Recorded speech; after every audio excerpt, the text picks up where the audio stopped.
Bollywood silver screen presenting Thor love and thunder. इस कहानी की शुरुआत में हमें गौर को दिखाया जाता है जो अपनी बेटी लव के साथ होता है।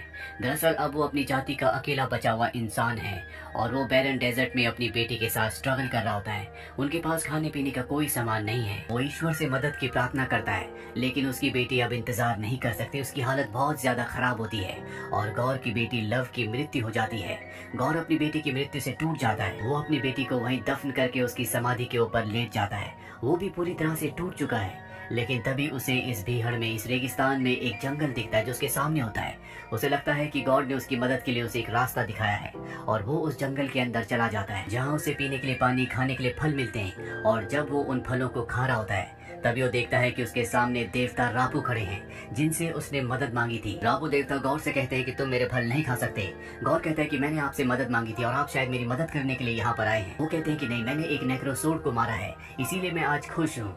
लेकिन यहाँ पर गौर बहुत दुखी होता है क्योंकि उसकी बेटी अब इस दुनिया में नहीं रही। वो देवता रापू से कहता है कि हमारी पूरी की पूरी जाति खत्म हो चुकी है। मैं अपनी जाति का अकेला बचा हूँ जो आपको पूजता हूँ। अगर मैं भी मर गया तो आपको पूजने वाला कोई नहीं रहेगा। अभी कुछ देर पहले मेरी बेटी भी मारी गई। मैंने आपसे मदद की गुहार लगाई थी, लेकिन आप सही वक्त पर नहीं आए। देवता रापू कहते हैं कि अगर तेरी बेटी मारी गई तो इसमें कोई दुख करने की बात नहीं है। वैसे भी देवताओं को खुश करने के लिए इंसानों की बलि दी जाती है। ये सुनकर गौर को बहुत गुस्सा आता है और यहाँ पर जो नेक्रोसोर्ड की तलवार होती है वो उससे देवता को मार देता है और कहता है कि कोई भी देवता पूजनीय नहीं है। जब भी हमें मदद की जरूरत होती है तो कोई हमारी मदद करने के लिए नहीं आता और आज से जो भी देवता मेरे सामने आएगा मैं उसे मार दूंगा। सभी देवता मेरे दुश्मन हैं। वहीं दूसरी तरफ हमें थॉर को दिखाया जाता है जो गार्डियंस ऑफ द गैलेक्सी में शामिल हो गया था, लेकिन वो हमेशा जेन को याद करता है जिससे वो कभी प्यार करता था। पर अब वो दोनों अलग हो चुके हैं और अब थॉर पूरी दुनिया से अलग एक साधु, एक संत की जिंदगी जीता है। जब भी उसे गार्डियंस ऑफ द गैलेक्सी की टीम बुलाती है तो वो उनका साथ देने के लिए चला जाता है। एक बार फिर से उसके पास पीटर क्विल आता है और कहता है कि हमें तुम्हारी जरूरत है। वो उनकी मदद करने के लिए युद्ध में पहुंच जाता है, जहाँ वो अपनी शक्तियों का इस्तेमाल करके इस युद्ध को जीत जाता है।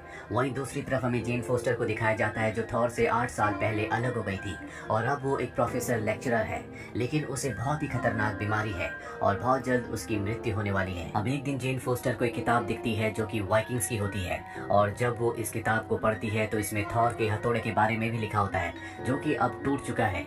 वही थॉर को दिखाया जाता है जो गार्डियंस ऑफ द गैलेक्सी की टीम के साथ है और तभी उन्हें पता चलता है कि इस ब्रह्मांड में बहुत सारे ऐसे प्लैनेट्स हैं जो उन्हें मदद के लिए बुला रहे हैं। वो गार्डियंस ऑफ द गैलेक्सी से एक ही बात कह रहे होते हैं कि हमारे देवताओं को मार दिया गया है। और तभी एक वीडियो क्लिप में थॉर अपनी बचपन की दोस्त सिफ को देखता है जो बचपन में उसके साथ एसगार्ड में रहा करती थी। थॉर कहता है कि हमें उनके प्लेनेट को, उनकी दुनिया को बचाने के लिए जाना होगा। पीटर क्विल कहता है कि बहुत सारे प्लैनेट्स को हमारी जरूरत है, क्यों ना हम अलग लग जाएं।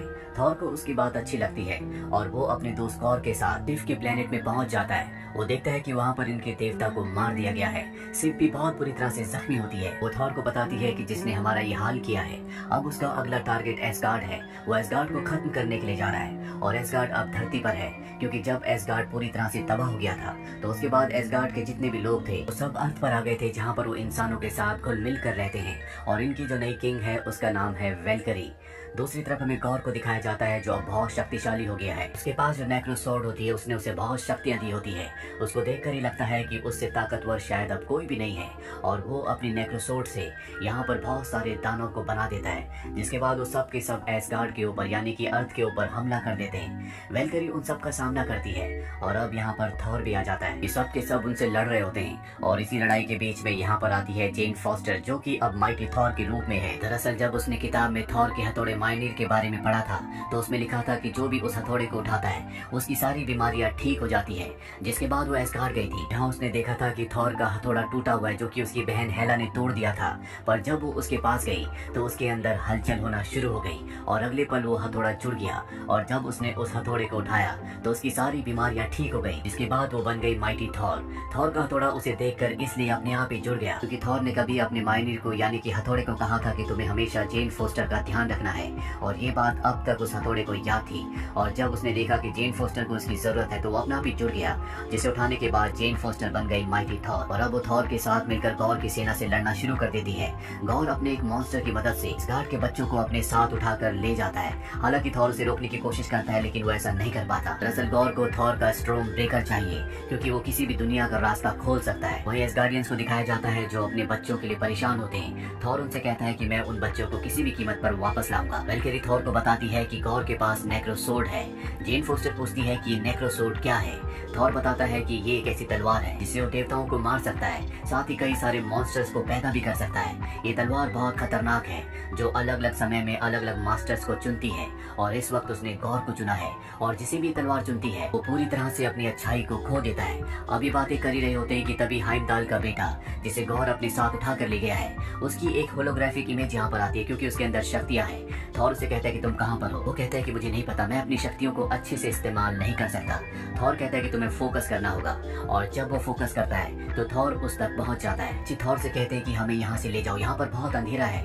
थॉर कहता है कि मैं असली में यहाँ पर नहीं हूँ, सिर्फ मेरा दिमाग यहाँ पर है। और थॉर इस जगह को देखता है जो पूरी तरह से अंधकार में होती है। इसके बाद वो अपने साथियों को बताता है कि गॉर ने बच्चों को अंधेरे की दुनिया में रखा है जहाँ पर गॉर की शक्तियाँ बहुत ज्यादा होंगी, इसीलिए हमें एक पूरी टीम की जरूरत है ताकि हम गॉर को हराकर बच्चों को वापस ले आए। और अब ये अपनी टीम को बड़ा करने के लिए चारों के चारों देवताओं की दुनिया में जाते हैं जहाँ पर इनकी बात को कोई भी सीरियसली नहीं लेता।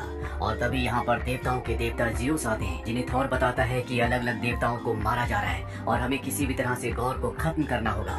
पर जियोस उसकी मदद करने से मना कर देते हैं। इसके बाद इन्हें समझ में आ जाता है कि इन्हें किसी भी तरह से जियोस के हथियार, जिसे थंडरबोल्ट कहा जाता है, जिसके अंदर असीम शक्तियां हैं, उसे हासिल करना होगा, तभी ये गॉर को हरा सकते हैं। जिसके बाद इस सब के सब थंडरबोल्ट को हासिल करने के लिए देवताओं से लड़ना शुरू कर देते हैं और जियोस को गुस्सा आ जाता है। जियोस अपने सबसे खतरनाक हथियार थंडरबोल्ट से गॉर की बॉडी को चकनाचूर कर देते हैं। इसके बाद वो थॉर के ऊपर भी हमला करते हैं, लेकिन थॉर खुद भी एक देवता है, इसीलिए वो उनके हथियार थंडरबोल्ट को पकड़ लेता है और वापस जियोस पर हमला करता है, जिससे जियोस जख्मी हो जाते हैं। और अब ये सब के सब थंडरबोल्ट को लेकर यहाँ से निकल जाते हैं और उस प्लेनेट तक पहुँच जाते हैं जहाँ पर कॉर्ग है, जो पूरी तरह से अंधेरे में डूबा हुआ है। ये पूरे प्लेनेट पर बच्चों को ढूंढने की कोशिश करते हैं, लेकिन इन्हें बच्चे कहीं भी नहीं मिलते।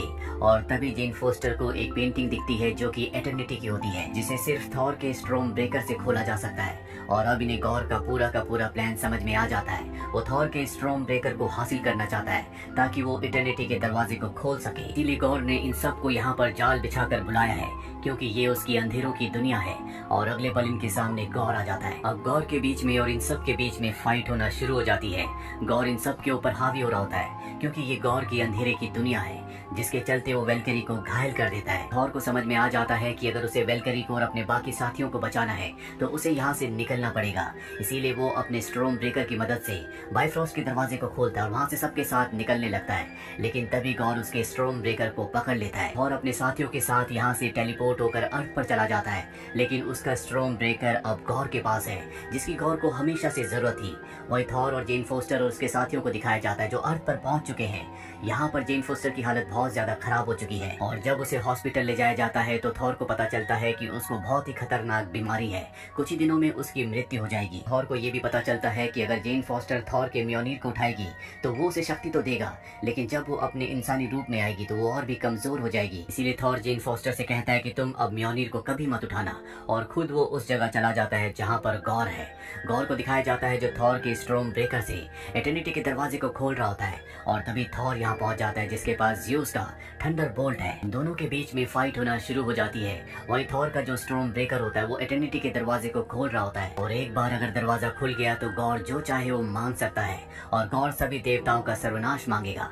इसीलिए थॉर किसी भी कीमत पर उसे रोकना चाहता है, पर गौर ने अपनी तलवार से यहाँ पर अब बहुत सारे डीमंस को पैदा कर दिया है। इसीलिए थॉर अपनी सारी शक्तियाँ उन सभी बच्चों को भी दे देता है जो यहाँ पर होते हैं, और बच्चे भी डीमंस के ऊपर हमला कर देते हैं क्योंकि उनके अंदर अब थॉर की शक्तियाँ हैं। थॉर को दिखाया जाता है जो गौर से लड़ रहा होता है, पर गौर उससे भी ज्यादा शक्तिशाली है, इसीलिए थॉर पर पूरी तरह से हावी हो रहा होता है। और तभी यहाँ पर आ जाती है जेन फोस्टर जो कि माइटी थॉर है। उसने एक बार फिर से म्योनीर को उठा लिया है।